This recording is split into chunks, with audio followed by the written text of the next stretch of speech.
zodiak ya, Indonesia. Dan kemudian 6,5 miliar. Mars, Merkurius, Pluto, Venus. Venus kemudian yang kedua terbesar daripada bumi. Pertanyaan saya sederhana, apakah bumi yang paling besar? Enggak, ada saingannya Bapak sekalian. Ini planet Jupiter. Dibandingkan dengan bumi, ini kemudian gede Jupiter. Kalau diadu kira-kira menang siapa Bapak sekalian? Oke, pertanyaan bodoh, stupid question. Yang menang pasti adalah Jupiter. Ada yang lagi yang lebih besar daripada Jupiter. Tadi kita takjub melihat bumi, kan itu ya? Luas banget, tapi ternyata kecil banget dibandingkan Jupiter. Kita takjub lihat Jupiter, tapi ada yang lebih besar lagi daripada Jupiter. Apa itu? Matahari. Berapa besar matahari dibandingkan bumi? Berapa kali lipat? Ada yang tahu? 70, 80, 100, hitung sendiri. Inilah kemudian matahari bisa dibandingkan dengan bumi. Mana matahari? Nih, buminya mana? Tuh, udah jadi upil. Jadi kalau tadi Anda ngetawain kutunya kutu, sekarang kutunya kutu ngetawain Anda juga. Karena Anda juga sama kecilnya kayak mereka. Tuh coba lihat tuh. Ini matahari bila dibandingkan dengan bumi. Selama ini kita merasa hebat, paling punya segala-galanya. Tapi kita nggak ada apa-apa yang dibandingkan dengan matahari. Matahari sebesar ini, kira-kira dia yang paling besar atau enggak? Ada yang lebih besar lagi Bapak sekalian. Ini adalah bintang Sirius, bintang Polus, dan bintang Arcturus. Ini bumi nih.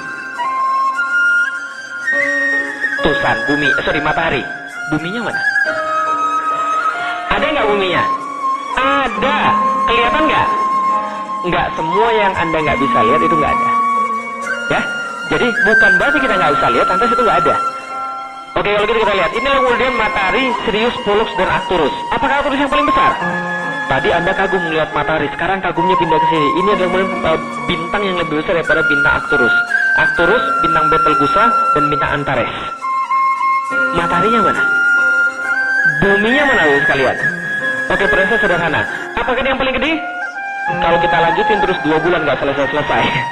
Tapi yang pengen saya sampaikan Bapak sekalian, barang-barang kayak begini ada yang jauh lebih besar miliaran kali daripada dia. Dan jumlahnya ratusan triliun.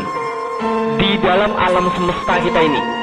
Di Milky Way saja, di alam semesta kita saja, itu sudah jumlahnya miliaran. Dan coba bayangin, miliaran, triliunan yang kayak begini, yang gede-gede begitu, itu seliweran satu sama lain, tapi nggak pernah tabrakan satu sama lain. Coba bayangkan begini, bumi dan segala isinya, termasuk kita yang lagi kurang pengajian di sini, dan berikut siklus, kemudian hidrolisis, siklus cuaca, siklus cahaya, topan yang ngantem Oklahoma yang tadi, dan mulai kita dengar itu, segala macam yang kemudian terjadi di bumi, dia muter bumi ini. Ketika dia muter, dia bawa bulan muter sama dia. Di saat yang sama, bumi dan bulan ini muter lagi sama matahari. Matahari bawa 8 planet yang lain yang sama kayak dia. Di saat yang sama, matahari juga muter sendiri dan juga muter lagi.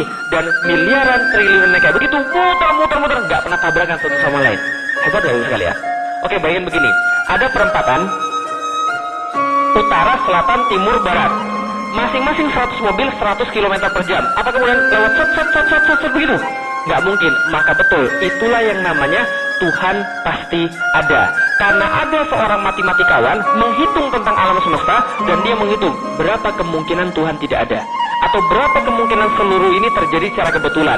Dia dapat angka 1/10⁻10⁻123. Ada yang guru matematik? Algoritma? Yang jago algoritma? Berapa ini angka 1/10⁻10⁻123? Oh, benar itu. Bukan unlimited sebenarnya. Unlimited 0. Nah, berarti itu adalah mendekati 0. Artinya apa? Oke, saya pengen jelaskan. Itu jawaban kemudian matematikanya. Tapi ingin saya jelaskan jawaban orang desonya yang lebih mudah dimengerti. Oke, saya kasih tahu. Kalau kemungkinannya 1/2, artinya apa? Setengah. Artinya di antara 2 tembakan 1 kena. Ya? Kalau 1/4, di antara 4 tembakan 1 kena. Berarti semakin banyak yang bawah, semakin nggak mungkin kan ya? Oke, kalau gitu kita lihat 1/10⁻10⁻123. Abaikan sepernya, kita urusin ini dulu. 10/10⁻123. Kalau 10/5 berapa? 100.000. Kalau 10/2 100. 10/3 1000. 10/n enggak. 10/n sama dengan 1 yang diikuti 0 sebanyak n. Ya kan ya? Contoh, 10/6 berarti 1 di belakangnya ada 0, 6. 10/9, 1 di belakangnya ada 0, 9 biji. Kalau 10 0 di belakangnya ada 2 namanya ratusan. Kalau 1 0 di belakangnya ada 3 namanya ribuan. Kalau 1 0 di belakangnya ada 4 namanya puluhan ribu. Kalau di belakangnya 0 ada 6 namanya jutaan. Kalau 0-nya di belakang ada 1 2 3 namanya apa? Nggak tahu. Nah, lihat apa? Tidak mungkin Tuhan tidak ada. Artinya ini angkanya adalah kemungkinan Tuhan tidak ada more than impossible. Itu yang didapatkan oleh Roger Penrose, seorang sarjana matematik di Inggris.